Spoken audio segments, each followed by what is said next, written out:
వేదిక మీద ఉన్న పెద్దలందరికీ నా పాదవందనము నమస్కారాలు తెలియజేసుకుంటున్నాను. సార్ గారితో నాకు 18 సంవత్సరాల అనుబంధం ఉంది. 2008లో మా ఫాదర్ కన్నుమూసాక ఇదే సంస్థలో చేస్తూ ఆయన అనాగరిత కన్నుమూశారు. ఆ తర్వాత ఈ సంస్థలకు రావడం జరిగింది. నేను మా ఫాదర్ గారు చనిపోయిన తర్వాత 7th క్లాస్లో నేను ఎడ్యుకేషన్ ఆపేయడం జరిగింది. సంస్థలకు వచ్చినా పని చేస్తూ అట్లనే 2-3 ఏళ్ళు గడిచిపోయింది. సారు ఫోకస్ చేసి నా మీద అట్లీస్ట్ ఎంత అన్నా ఐటీ వరకు ఉంటే బాగుంటుందిరా, నువ్వు చదువుకో, రేపు ఏదైనా ఫ్యూచర్ ఉంటుంది నీకు అని చెప్పడం జరిగింది. చెప్పిన తర్వాత కంటిన్యూ చెప్తున్నాడు. 3 months నుంచి నాకు 10th క్లాస్ ఎగ్జామ్ రాయరా, ఫీజు కట్టు, నువ్వు చదువు అది అంటే నేను ఇంటూ దాన్ని నెగ్లెక్ట్ చేసుకుంటూ వచ్చాను. సార్ గారు డ్రైవర్ ఉంటారు, ముత్యాలన్నని ఇక్కడే ఉన్నారు. ఆయన వీడు చెప్తే ఇంటలేడు, వీళ్ళు తీసుకొని పో అరేమట్లా ఏదో ఒక స్కూల్లో అడ్మిషన్ ఇప్పి వానికి ఒక అలగిన బుక్కి ఇచ్చి వానికి ఇట్లా రాయడం నేను కూడా చూస్తాను అని చెప్పి సార్కు బలవంతం మీద, ఇష్టం లేకపోయినా సార్ బలవంతం మీద నేను 10th క్లాస్ రాయడం జరిగింది. అది సెప్టెంబర్ మార్చ్ అనుకుంటే ఒక 3 సార్లు రాసి 10th పాస్ అవ్వడం జరిగింది. జరిగిన తర్వాత యాక్చువల్ 10th పాస్ అయినా కాబట్టి నాకు కొంచెం పాస్ అయినా సార్ అని చెప్పడానికి సార్ దగ్గరికి వెళ్తే వెంటనే అరే ఐటీఐ కాలేజ్ ఒక దగ్గర ఉందంట, నువ్వు వెళ్ళి ఆడ అడ్మిషన్ తీసుకోరా. అదేం సార్ 10th పాస్ అయితే చాలన్నావు కదా, మళ్ళీ ఇంటి అంటున్నాం సార్ అంటే ఇప్పుడు చేస్తావా లేదంటే మళ్ళీ కొడుతుండే మన భయానికి సరే ఇష్టం ఉన్నా లేకపోయినా మళ్ళీ జాయిన్ అవ్వడం జరిగింది. ఈసారి కొంచెం బాగా కష్టపడి 2 years నేను దాన్ని కంప్లీట్ చేయడం జరిగింది.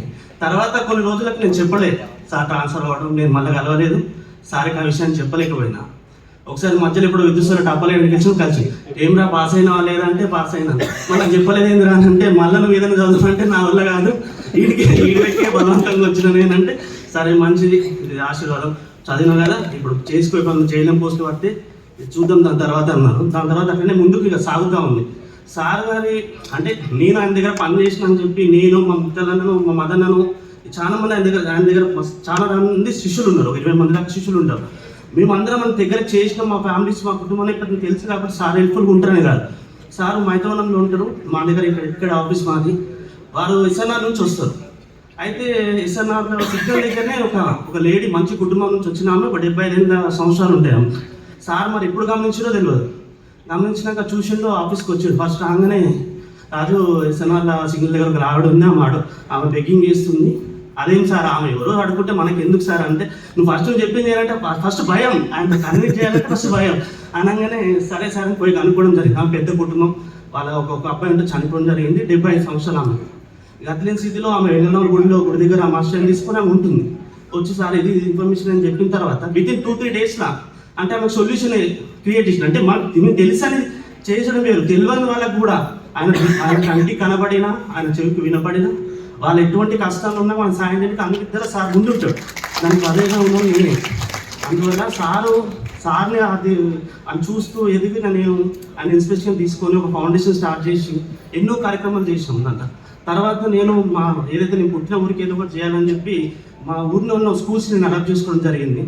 చేసుకున్న తర్వాత అక్కడ ఉన్న పరిస్థితులు, అక్కడ ఉన్న చాలా అవసరాలు ఉన్నాయి వాళ్ళకి. మొదటి విడత వాళ్ళకి ఏమి అని ఆలోచన చేసినప్పుడు ఒక స్కూల్ బెంచెస్ కావాలని స్కూల్ పిల్లలు వాళ్ళ యజమాని కూడా అడగంతో అది ఇవ్వడానికి మేము ముందుకు వచ్చాం. దాదాపు 3-4 లక్షల వ్యయంతో మా డి గారు ఇక్కడ ఉన్నారు, మా డి గారు మా స్టాఫ్ అందరూ నా ఫ్రెండ్స్ ఫాలోవర్స్ అందరూ సపోర్ట్ చేయడం ముందుకెళ్ళింది.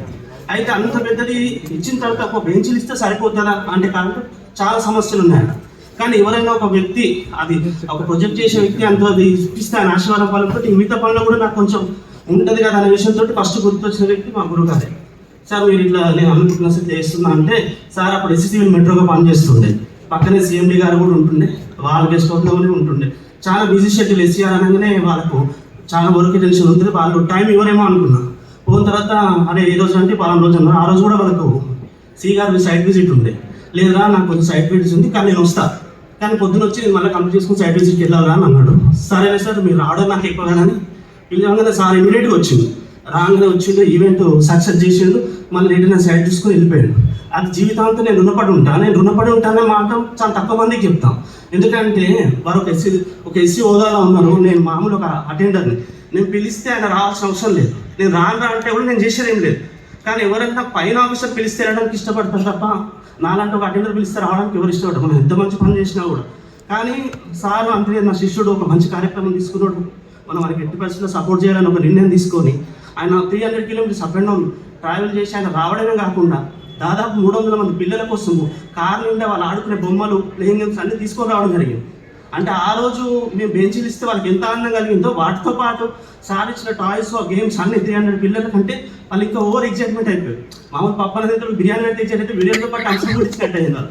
సార్ ఆ రోజు రావడంతో నాలో ఎంతో కొంత బూస్టప్ వచ్చింది. తర్వాత ఎన్నో విషయాలలో సారు ప్రత్యక్షంగా పరోక్షంగా సపోర్ట్ చేస్తూ ఆ స్కూల్ అన్ని ఫెసిలిటీస్ కూడా మేము చేయడానికి చాలా సహకారం కలిగింది. అదే కాకుండా ఎన్నో విషయాల్లో సార్ సపోర్ట్ అనేది ఎప్పటికీ ఉంటుంది. అది ఆయన మార్గదర్శనంగా మేము నడుస్తున్నాం. ఆ రిటైర్మెంట్ అనేది ఉండాలి కాబట్టి రిటైర్మెంట్ అవుతారు. కాకపోతే ఆయన అష్టారోగ్యంతో ఉండాలని నా దేవుడు సార్ పైన ఉండాలని మనస్ఫూర్తిగా కోరుకుంటున్నాం. మాకు ఎట్లాంటి ఏమైనా తప్పులు ఇస్తే మా ఇంట్లో మందలేయండి, మా ఇంట్లో మనం కొడుతూ మనం ముందు నడిపేయాలని మనస్ఫూర్తిగా కోరుకుంటున్నాం సార్. Thank you. జై హింద్.